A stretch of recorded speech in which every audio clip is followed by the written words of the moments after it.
Вдоль рек Кажим и Касью были девственные леса, непуганные птицы, в лесу полно дичи, в реке полно рыб.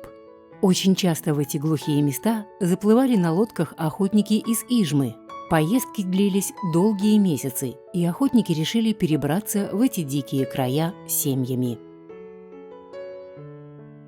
И вот в 1891 году две семьи на самодельных лодках перебрались сюда.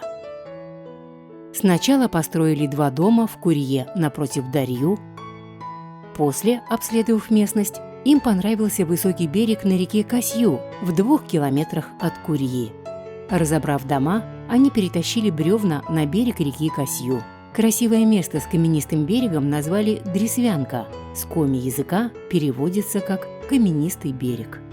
Итак, в 1895 году возникла маленькая деревенька из 2 домов – деревня Дресвянка.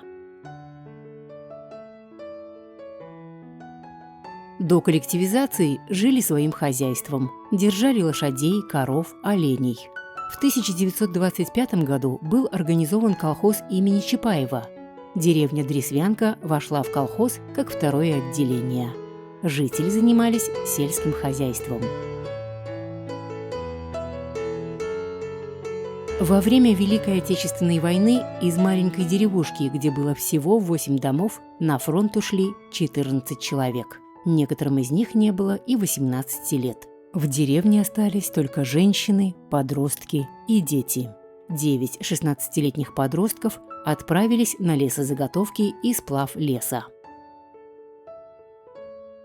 В 1959 году 2-е отделение колхоза имени Чапаева было передано в совхоз «Большая Инта».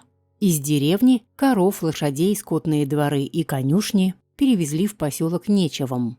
После этого деревня фактически закончила свое существование и была ликвидирована с карты Коми СССР как неперспективная. Сейчас только бывшие жители Дресвянки и их потомки приезжают в свои родительские дома на лето со своими детьми и внуками.